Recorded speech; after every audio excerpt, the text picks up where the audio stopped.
muito feliz com o convite, não só para mim, né, mas para permitir que a Viva Oftalmologia de Brasília agora faça parte dessa associação, dessa turma, dessa família aqui. De verdade, eu fiquei muito contente em poder participar aqui hoje, de forma efetiva, né, como um associado.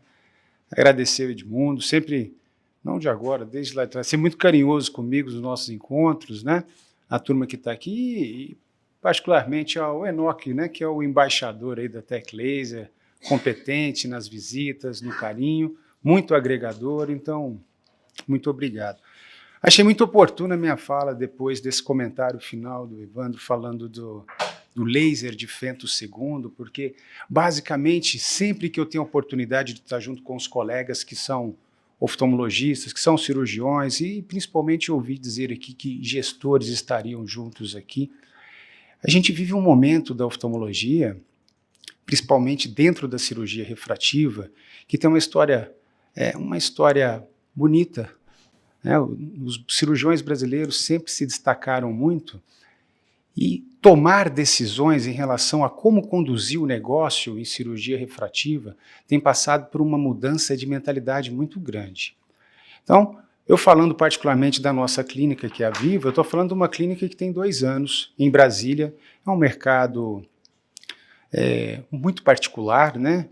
Particular que eu falo com características específicas de Brasília, e nós fomos colocados à prova num desafio muito grande, né? Eu estava dentro de uma estrutura muito competente, confortável para mim, e de uma hora para outra eu me vi na situação, tenho que começar o meu negócio em oftalmologia.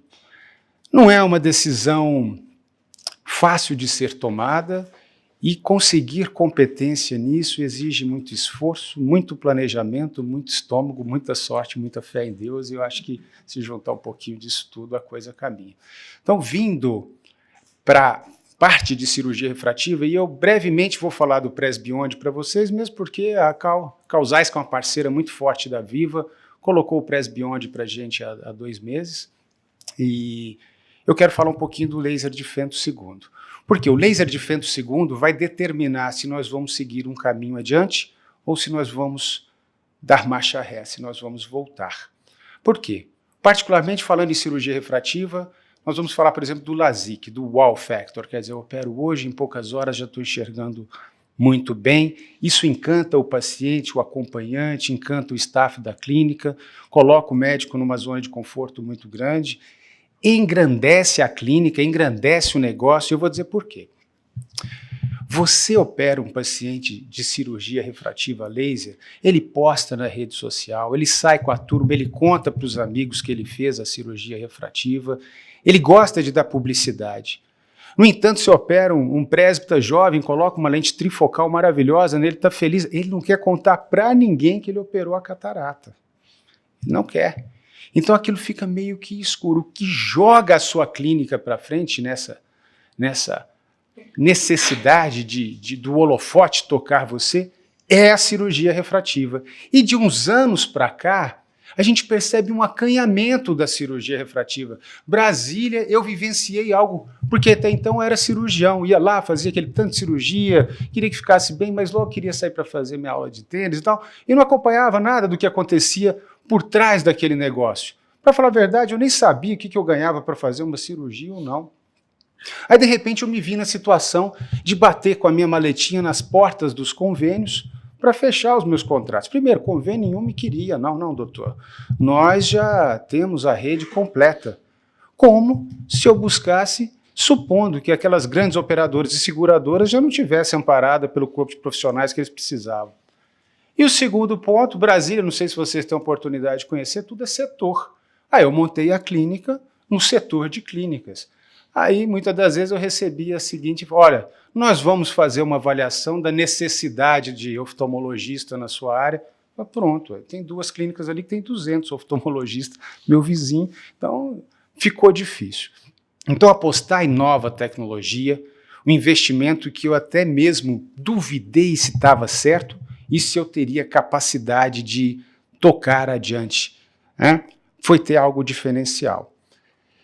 Bom, e o diferencial, apesar de eu também ter tido a oportunidade lá atrás, começar com o intralaser, o laser, para mim, era algo muito distante, né? Eu tive a oportunidade de, durante alguns anos, trabalhar como proctor da Abbott à época. Então, do Rio Grande do Sul até Manaus, a gente ia, né?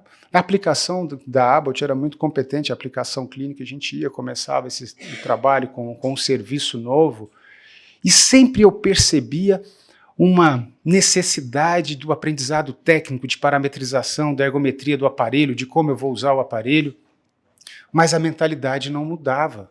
Então, num auditório como esse, com vários médicos fazendo parte de um corpo clínico, era sensível e notório rapidamente aquele que eu falava, aqui vai dar certo, aqui não vai dar tão certo. E faz diferença para o serviço de oftalmologia ter uma cirurgia refrativa competente. Tá? Lógico que a cirurgia de catarata, de retina, a parte do ceratocone, que hoje o ceratocone cresceu tanto que ele já saiu da córnea, já virou uma disciplina à parte, mas a cirurgia refrativa continua negligenciada. Então, voltando, quando eu vi os contratos que estavam sendo celebrados de pacotes de cirurgia refrativa, os valores de 2018, não estou mentindo para vocês, isso em Brasília, estavam abaixo dos valores de 2002. Pacote. Então, de uma certa forma, a farmacoeconomia e matar o microcerátomo ganhou força maior ainda. Porque, olha só, o microcerátomo com o fento, a gente está falando de uma tecnologia de mais de 10 anos, devagarinho ele foi perdendo espaço. E num momento em que se discutia a competência maior do fento ou do microcerátomo. Depois de um certo momento, a turma que começa a fazer a cirurgia com aqueles pacotes lá embaixo e às vezes usa a cirurgia refrativa só como um serviço a mais que eu tenho que oferecer para eu poder ter a catarata e na catarata eu fazer a lente prêmio, você mata uma entrada importante e significativa da sua clínica. Então, uma segunda aposta que nós fizemos, além da tecnologia diferente, e no investimento um pouquinho maior para ter essa tecnologia, porque nós sabemos que isso exige uma série de esforços e uma série de entendimentos, nós vamos valorizar a cirurgia refrativa dentro desse nosso cenário. Então, nós fomos na contramão nesses últimos quase 2 anos. Então, dentro da Viva Oftalmologia, que é a nossa casa lá em Brasília, nós optamos por colocar a tecnologia da Causais, que foi a suíte refrativa completa, com o laser de fento segundo, que é o VisuMax, e com o MEL 90. Eu, em princípio, não conhecia nada do MEL 90, não tinha nenhuma intimidade, para falar a verdade, tive até uma certa resistência, e falei, não dá para fazer todas essas coisas sem o MEL não, e eu colocar um outro aparelho? Não, não dava, doutor, você quer o bom, você tem que levar o MEL sem conhecer. Eu falei, então, paciência, vamos levar o MEL, né? E aí que começa a nossa história um pouquinho, então.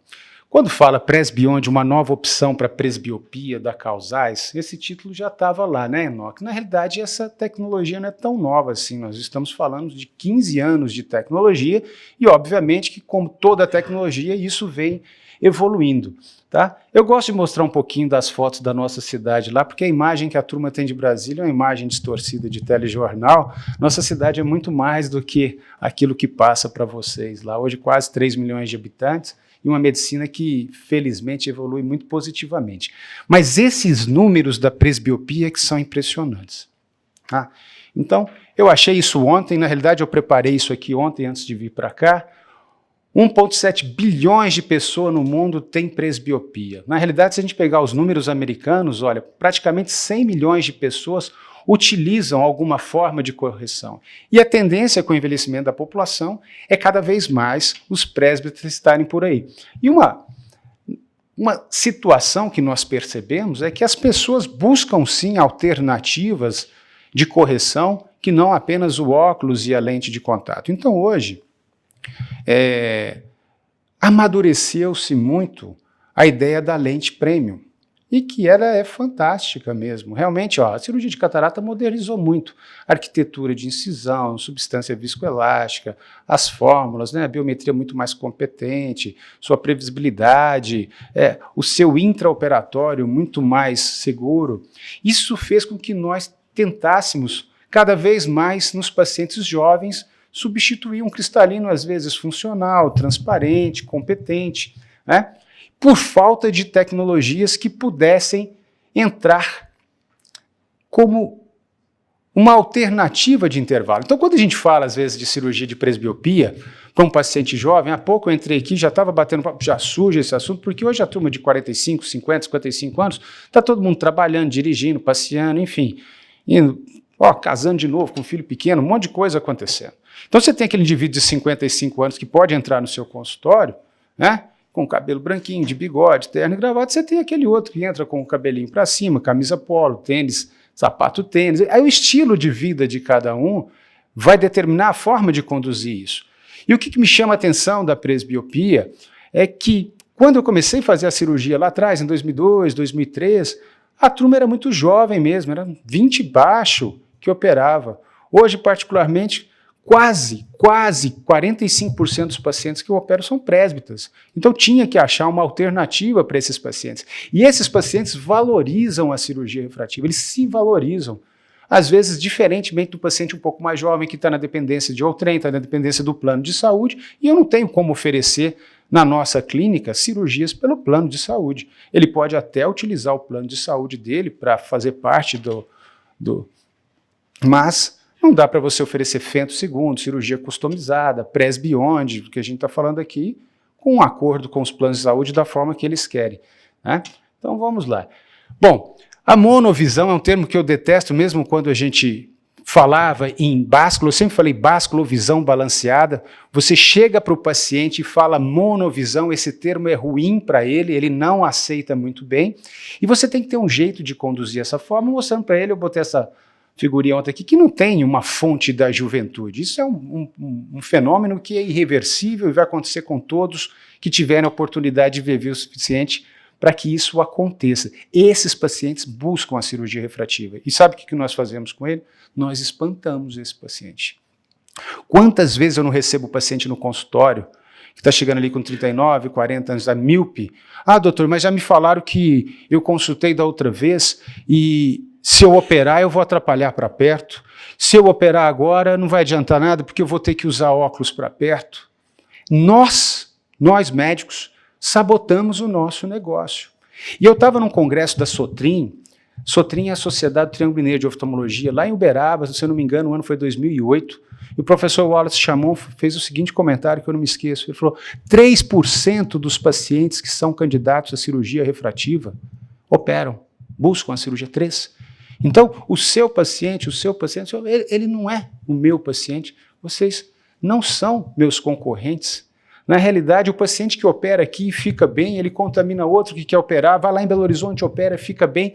Então, essa rede que deve ser formada, mesmo na mesma cidade, você pega uma cidade como Brasília, se o indivíduo opera na outra clínica e fica bem, é bom para o nosso negócio.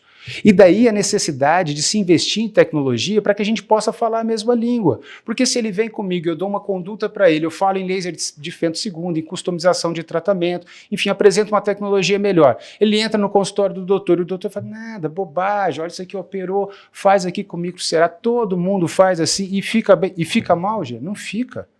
Não fica. Mas aí a gente fica parado no meio do caminho, ou então começa a acontecer um fenômeno que eu tenho visualizado agora. Não raro eu recebo os pacientes para a segunda opinião sobre uma cirurgia refrativa, porque conhece um familiar, um amigo, alguém indicou, PRK. Uma leva enorme de PRK para córneas completamente saudáveis, espessas. Aqui tem cirurgiões experientes, né? Quem já passou, sabe o que é uma sala de espera de pós-operatório de PRK? Você chega na clínica, você não consegue nem entrar, o pai e a mãe já estão lá no elevador te esperando descer do carro, né? É uma coisa difícil, né? Dói, aquilo embaça, todo mundo usa computador, aquela lente cai, é o olho lacrimejando, é o pai com medo, é a mulher com medo. Aí o paciente vem e opera com você em 2018, num laser que você diz ser superior, né? Aí o pai volta no outro dia, 3 dias depois, fala, doutor, eu estou voltando aqui porque o meu mais velho operou com o senhor tem 6 anos. No dia seguinte já estava vendo tudo, estava uma maravilha. Esse menino tem uma semana que operou aí, até paguei uma diferença a mais para ele fazer a cirurgia, porque é personalizado, e ele não está enxergando até hoje, tem que voltar para a faculdade, não dirige. Entenderam como é que nós estamos sabotando, voltando para trás? Então era a hora, já que a gente está no evento da Tech Laser, né, de usuários de laser, de acharmos uma forma e uma solução para que a gente ande adiante. Andar adiante é colocar o laser de Fento II no arsenal, tá? Para fazer o anel, para que realmente, de uma forma democrática, a gente tem que celebrar mais pessoas fazendo o anel, mais pessoas fazendo o LASIK, mais pessoas que acreditem e migrem para a terceira geração da cirurgia refrativa, que é o SMILE, e comece a ofertar isso para os seus pacientes. Bom, não vou perder muita coisa e confundir muitos com os meus desabafos aqui, com essa turma aqui, mas é me aconselhando um pouco também, porque eu vejo indivíduos que batalham em defesa da oftalmologia, né, para não deixar acontecer o que fizeram com a cirurgia, com a parte diagnóstica, mas a luta para tentar incorporar a presbiopia na correção dos erros refrativos junto com miopia, astigmatismo e hipermetropia, ela é antiga, data de 91, ainda com MEL 60. E veja que nesse desenho, sempre buscando a correção em focos distintos com divisão de luz, um princípio muito parecido que se faz com as lentes intraoculares. Então veja que num primeiro modelo, sempre priorizando a de longe, numa área muito grande, uma pequena um pouco descentrada, a parte de perto um pouquinho no centro, e invertendo com longe para essas periferias, buscando a multifocalidade, coisa que aqui eu quis chamar a atenção, monovisão ou multifocalidade. Né? Monovisão, teoricamente, dividir o foco de um olho e do outro. Multifocalidade, dividir a luz no mesmo olho. Qual seria a estratégia melhor? O que a gente precisa buscar o entendimento é que durante milhões de anos o cérebro humano ele foi condicionado a formar as imagens em binocularidade para todo o tempo. Então ele está acostumado a somar a imagem de um olho com o outro no fenômeno de fusão. Então, basicamente, quando a gente dissocia por ametropia, ou seja, um olho plano, um olho míope, quanto maior for essa distância, mais difícil vai ser a somatória dessas imagens e basicamente o que o cérebro vai fazer é, em determinados pontos, suprimir a imagem que está ruim para ele, vai alternar, daí o termo monovisão. E basicamente, quanto mais idade o nosso presbítero tiver, mais necessidade de ametropia, de grau induzido ele vai ter. Só que quando eu vou induzindo o grau, eu vou baixando muito a quantidade de visão para a distância nesse olho que eu estou deixando o grau para corrigir de perto. Então, basicamente, começaram a se falar nas ablações feitas por perfis não lineares, mantendo-se a asfericidade da córnea. Em 2007, começou-se o termo muito comum, aberration modulation, a modulação da aberração, usar a aberração de alta ordem a nosso favor. À época a gente foi certificado por Presby LASIK, que estava começando essa tecnologia, e uma forma muito simples que eu tinha de conversar com os colegas era o seguinte, durante muito tempo a gente entendeu que miopia ajuda perto, não é verdade? E quem fazia a cirurgia de catarata extracapsular, principalmente, falava um pouquinho de astigmatismo contra a regra não é de todo ruim porque ajuda perto. Então agora a gente vai transferir isso para as aberrações de alta ordem e dizer que a aberração esférica, há 10 anos eu falava aberração esférica negativa, hoje eu vou deixar aberto, a aberração esférica ajuda perto. E o coma vertical, ele ajuda perto, tá? Então, nessas duas situações, nós vamos ter uma profundidade de foco. Agora, diz que o remédio, o veneno, o que vai diferenciar é a quantidade, é a dose. Então, a dificuldade maior inicial era saber o que eu vou induzir de aberração, principalmente baseado em aparelhos de aberrometria. E eu vou explicar por quê.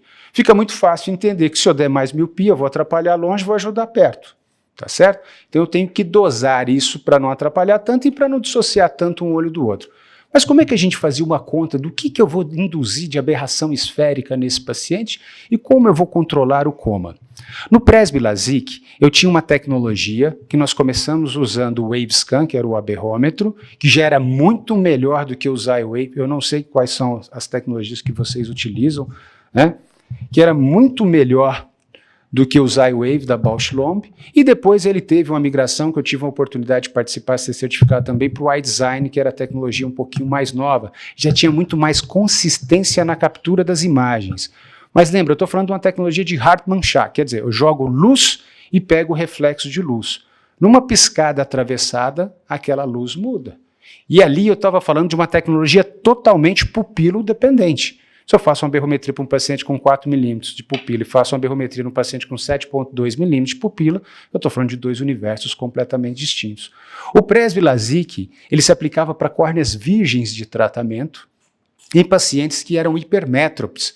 Obviamente que trabalhar com a aberração esférica negativa, lembra que a aberração esférica negativa mimetiza a miopia, seria muito mais fácil do que a aberração esférica positiva, e o laser teria que ter o reconhecimento de íris. Por que ele tinha que compensar esse ciclo em ciclo torção? Para você não induzir coma no eixo que você não quer. O doutor acabou de mostrar aqui, ele tortando o anel para todo lado para abraçar o coma na hora que ele foi implantar um anel de arco um pouquinho mais curto para compensar em cima. Então, o veneno e o remédio estão na dose. Eu tenho que saber o que induzir. Sabe o que começou a acontecer nos Presby-Lazique? A gente queria induzir a aberração esférica para que o paciente tivesse uma boa correção sem correção e não precisasse ter miopia. Para quê? Para que ele lesse J2, J1 aqui, sem ter que ficar 20, 150 para longe. Então, quando ele chegava a 20, 40 nesse olho sem correção, a gente achava muito bom. E, de fato, é muito bom. E tem uma série de vantagens de ter uma visão sem correção com pouca diferença entre o olho dominante e o olho não dominante. Só que a gente dependia de uma superfície ocular extremamente saudável já na captura dos exames. Então veja bem, qual que era o protocolo dos americanos? Você começar a usar rêstasis 6 meses antes de fazer os exames. Funciona na clínica de vocês isso? O paciente vinha, você fala, olha, vai fazer daqui 6 meses, durante 6 meses você vai usar esse rêstasis 2 vezes por dia. Então a gente já sabia que dali para frente uma série de coisas ficaria difícil. Então, o que mudou nesses perfis de ablação que a ZEISS trouxe para a gente agora? O MEL 90 é o laser que a gente tem a experiência de estar utilizando agora. Nós vamos trabalhar com a indução das aberrações esféricas negativas para permitir essa profundidade de campo que eles chamam, na realidade, a profundidade de leitura. Qual que é a diferença? Vou afastar um pouquinho aqui.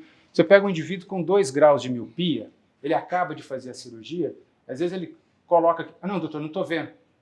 Não, agora eu vi, doutor. Principalmente no primeiro dia, não sei se vocês percebem isso. Quando eu tenho essa aberração esférica fazendo o trabalho da miopia, o que eu acho mais interessante, ele fala, doutor, eu estou vendo. Não, estou vendo tudo. Ele vai fazendo esse balanço com a mão, e pode parecer pouca coisa, esse balanço com a mão, isso aqui eu estou aprofundando para lá e para cá naquela tecnologia chamada de OmniFocus, que foi proposta lá atrás, aquele foco estendido que hoje a gente tem em alguma lente intraocular fazendo esse trabalho. Isso é fantástico porque você não amarra o paciente. Não amarra como? Você tem um paciente de 50 anos de idade, 52, às vezes você quer que ele leia um pouquinho melhor de perto, você induz ali 2 graus de miopia, 2,25. Se esse paciente é homem, e aqui eu mudo um pouquinho o meu entendimento com alguns colegas, o pessoal acha que é melhor fazer a presbiopia em mulher do que homem, né? Eu prefiro 1000 vezes operar homem. Homem ele reclama muito, mas ele para. Né? A mulher, ela estica. Então, quando você deixa o paciente vendo muito bem perto, longe com esses 2 focos, vou dar um exemplo simples. O indivíduo está no supermercado e fala, doutor, eu estou lá, mas eu estou vendo um vídeo de azeite, eu tenho que fazer isso aqui, ó. Já me reclama. Eu toco violão, doutor, para eu fazer aqui, ó, a minha posição não está a distância boa. Ou então, eu sou músico, a minha partitura, eu estou tocando piano, às vezes, o teclado, eu tenho que chegar muito perto, me dá um óculos para eu ver ali. Diferente dessa profundidade de foco. E, na realidade, nós médicos, parece que toda vez, isso é bom, toda vez que nós indicamos a cirurgia, parece que o olho é o nosso que está sendo operado. Eu quero ter aquela visão 20/20, J1, sem correção, aqui, cá, colar. O cara quer viver feliz sem óculos, ele quer sentar num restaurante e pegar o cardápio, mas ele quer andar no shopping, ele quer frear no pardal para ele não tomar multa. Ele não precisa estar J1 em todos os pontos, não. Agora, estou falando do indivíduo que não quer usar óculos, ele não tem que sair do meu consultório com pavor da cirurgia refrativa. Não, ele tem que sair lá à vontade, porque eu tenho tecnologia, obviamente que uma vez bem selecionado, como a gente faz com todos os nossos casos, para que ele possa receber um tratamento adequado. Então esses slides não são meus, isso aqui eu peguei do Dr. Dan, que é um consultor da Causais, busquei ontem na internet porque a Zeiss não me mandou nada, tá? Então, olha só, isso aqui define muito para a gente a vantagem que eu vi do Presbionde, tá? Se tiver ruim eu volto para cá. Mas basicamente, eu quero pegar o olho dominante. Quando nós vamos receber esse treinamento, gente, tá? Se vocês forem fazer para qualquer tecnologia de vocês, não precisa ficar com aquele medo todo que passa, igual o Leandro passou para mim, o olho dominante, doutor, não pode errar. Não pode, mas não é tão desafiador conseguir o olho dominante. E em relação à tolerância que ele vai ter de diferença de um grau para o outro, também não é muito filme de terror, não. Tá? Isso já acontecia com as outras tecnologias que se propunham tratar a presbiopia. Então, ó, eu basicamente, no presbionde, eu quero induzir a menor quantidade de aberração no olho dominante e usar uma quantidade de aberração no olho não dominante que me permita usar menos miopia possível. Ficou claro isso? É como se eu tivesse uma balança, tá? Aqui, da báscula, só que eu não vou jogar só miopia de lá. Eu vou jogar um pouquinho de miopia, por isso que às vezes ela pode ser chamada de micromonovisão, e um pouco de aberração esférica. A aberração esférica é a aberração que o nosso cérebro é mais acostumado a viver, desde que nós nascemos. A córnea tem aberração esférica, o cristalino tem aberração esférica. Ao longo da vida, essa aberração esférica vai mudando, o comportamento dela inverte ao longo da vida. Então, o cérebro, ele não tem dificuldade de lidar com a aberração esférica. Nós não precisamos ter medo da aberração esférica. A aberração esférica quer dizer o seguinte, uma lente no meio e uma lente na periferia, ela vai convergir raios diferentes. Então, ela vai dar o quê, gente? Halo. Então não tem que assustar o paciente tanto com a lente intraocular quanto com a ablação que vai ter halo. É normal ter halo. O paciente fica vendo muito halo porque a gente fala para ele dos halos, tá? Então, se eu der aqui um pouco de miopia, e aí o aparelho do presbionde, ele me permite no CRS escolher se eu quero dar 0, se eu quero dar meio, se eu quero dar 1, até 1,5. Vai depender da tolerância dele, que vai ser explicado para vocês. Faça um teste, bota uma lente de contato, veja como ele fica. Esse é um ponto. Outra, fazendo greens e mostrar, como eu fiz até uns 5 anos atrás. E outra, não me interprete mal, mas eu acho que esse aqui vai ver. Você vai, e funciona razoavelmente bem, assim, porque essa matemática que nós queremos aplicar, principalmente os princípios de física, às vezes não simétrica, como é das aberrações, eu querer quantificar a aberração numa superfície que 8 da manhã está de um jeito, 10 está de um jeito, meio-dia está de um jeito, final da tarde no ar-condicionado, computador, celular está de outro, bobagem, isso aí a gente não consegue não. Então, quanto menor for a distância do olho para distante, para o olho para perto, eu vou tendo uma transição, gente. Do olho distante ele está bom aqui e ele vai piorando para cá. Lembra que é uma ablação não linear, eu induzi a aberração esférica aqui também. E de cá, o distante vai estar um pouquinho pior e para cá ele vai melhorando para o perto. Tá? Não sei se vocês conseguem perceber que tem um degradê diferente. Aqui está muito bom longe, aqui está ruim perto, aqui está bom perto, aqui está ruim longe. Certo? Então, essa área que se sobrepõe, que a gente chama de overlap aqui, ó, quando eu tenho essa condição do presbionde, ela meio que coincide.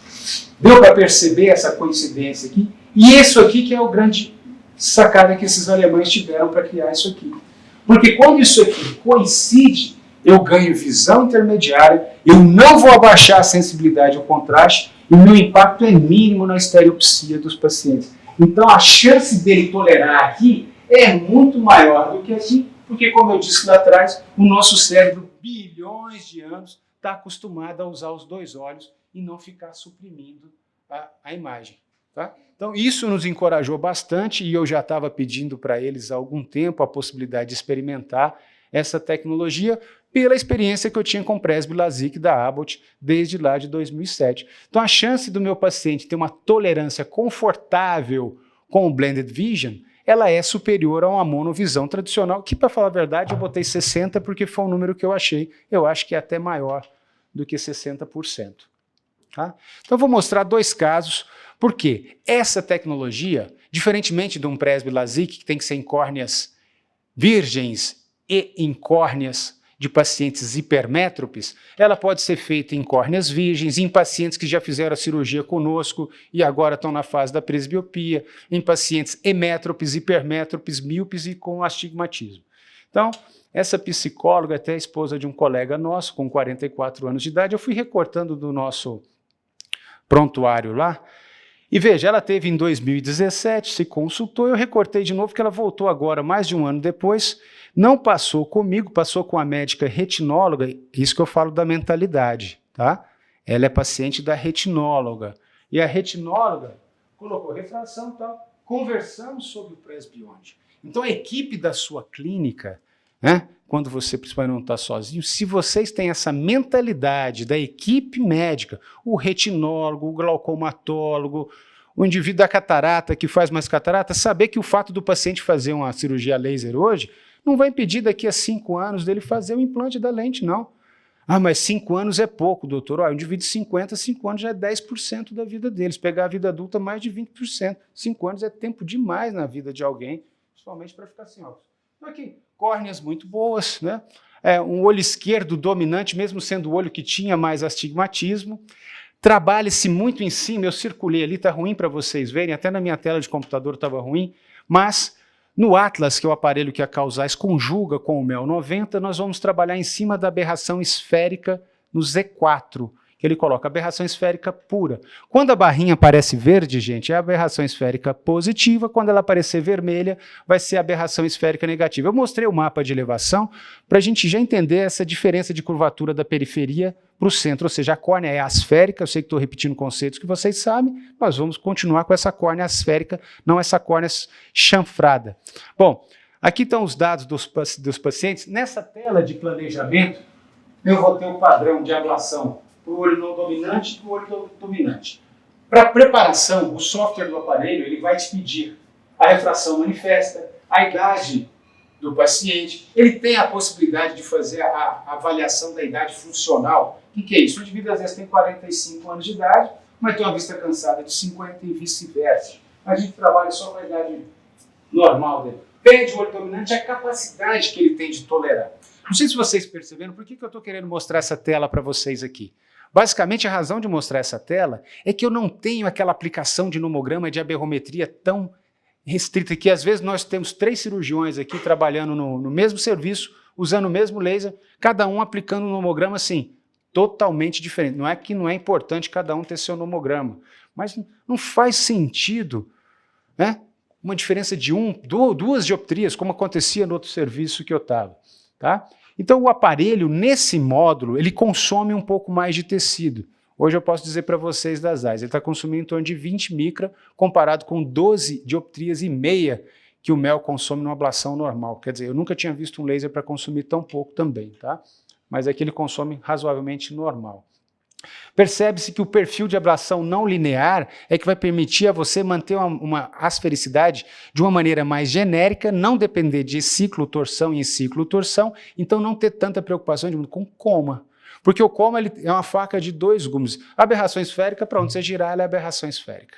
Né? O coma não. O coma, se eu mudo o eixo dele, ele pode deixar de ser um aliado e ser um vilão muito grande. E a capacidade de induzir a aberração desse laser, ela é muito competente. Então, isso aqui, na realidade, estou pegando a topografia do paciente, a gente vê o mapa diferencial, ele descentra a ablação, uma zona ótica, eu gosto de mostrar para vocês aquela diferença, olha o tamanho da zona ótica que ele contempla na correção. Tá? E a gente percebe que ele realmente, de fato, onde eu botei essa seta, ele induz um aumento da aberração esférica que era entendida sem trabalhar tanto no coma. E se a gente perceber o centro corneano para a periferia, ele mantém uma proporcionalidade muito interessante, muito próxima do que a gente tinha naqueles quadros. Isso aqui ficou muito gritante, porque eu fiz no primeiro dia de curiosidade, isso aqui já fiz com 30 dias depois, e a gente percebe uma topografia bem suave, bem tranquila, uma topografia que não causa medo em ninguém, até para fazer a cirurgia de catarata depois, tá certo?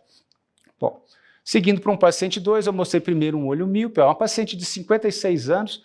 Essa paciente, eu já estou concluindo, a gente tinha operado a filha dela. Veio para uma revisão de 3 meses de cirurgia aproximadamente. Doutor, eu não posso fazer essa cirurgia também, não? Com 56 anos, 2 de hipermetropia, a gente já fica doido para fazer a extração, substituição do cristalino dela. Só que essa paciente, coincidentemente, a mãe dela tinha feito catarata, sim, dias, muito pouco tempo atrás, não vou falar dias, mas assim, tinha acabado de fazer. Se eu chego para essa paciente, lembra, saúde é o bem-estar físico, psíquico, social, essa paciente não tinha catarata ainda, se substitui o cristalino dela, fica feliz da vida, se eu proponho a catarata para ela, talvez não fosse o melhor momento para ela, ela não foi. Ah, minha mãe acabou de fazer a catarata agora. Enfim, topografias completamente irregulares. Eu botei tolera 1,5, confesso para vocês, sem testar, sem pôr lente de contato nenhuma para ver se tolerava. Para mim, o hipermétrope tolera qualquer coisa. principalmente mulher hipermétrope que não usa óculos para longe direito, não fica de óculos no rosto. Então a gente percebe, eu quero chamar a atenção de vocês para o mapa de elevação embaixo, o olho dominante, o diretor, falar da aberração esférica, onde está aquela seta com um traço verde grande, não sei se vocês estão conseguindo acompanhar. Reparem embaixo o perfil de ablação completamente diferente para um olho com astigmatismo lá na periferia da córnea. Então aqui a confecção de um flap bem suave, com certeza faz toda a diferença, porque isso aqui não funciona bem em superfície, tá? É um erro fazer essas ablações que tem detalhes de indução de aberração esférica em superfície. Não vai funcionar. A córnea cicatrizou um pouquinho mais de um lado do outro, pronto, seu tratamento foi embora. Tá? Então, um perfil bem interessante, agora totalmente invertido na hipermetropia. A gente percebe que o olho dominante ele abre mais. Não sei se nesse detalhe vocês percebem que o cinturão em cima do olho direito está mais aberto que no esquerdo, porque eu quero induzir menos aberração esférica. Mas eu vou perguntar, Mário, você fez o que para esse aparelho fazer isso? Nada, ele faz isso sozinho, com aqueles dados que nós damos para ele. Eu não fico escolhendo zona ótica para ele. Tá? E ninguém me perguntou, mas vou falar, a pupila não interfere em nada aqui. Tá? E paciente que tem pupila grande, gente, ele tem pupila grande operado, não operado, nasceu com pupila grande, luz para ele é um problema que sempre vai ser, operando, fazendo cirurgia laser, fazendo implante de lente intraocular, se precisar botar um anel intrastromal. Tá? Agora vamos no diferencial, olha só como é que o laser consegue trabalhar de uma maneira delicada a periferia da córnea de uma forma muito uniforme. Né? Eu botei um mapa tangencial só para gritar onde teve o cinturão de ablação aqui embaixo, e é interessantíssimo nesse caso, eu acho ele muito educativo, que no olho direito ele diminuiu um pouco a aberração esférica positiva, mas olha o que ele fez no olho esquerdo daquela paciente. Induziu bastante aberração esférica negativa sem a necessidade de induzir a miopia. Enfim, é uma alternativa a mais o Presbionde. Tá? Eu ainda não espero ter mais oportunidades de trazer resultados de mais longo prazo para vocês, mas esse nosso primeiro contato foi muito positivo e já no papel que a gente vinha acompanhando e esperando essa tecnologia chegar, ela fazia muito sentido para aquele paciente presbítero que precisa de uma alternativa até ele estar no momento mais adequado para ele fazer o implante de uma lente apropriada para o caso dele, e isso aqui não vai criar dificuldade nenhuma para que a gente faça o tratamento depois. Mais uma vez, Enoque, muito obrigado, pessoal de São Paulo aqui da casa pela acolhida, os colegas por terem me escutado, fico muito feliz de estar com vocês e participar da Tech Laser, viu?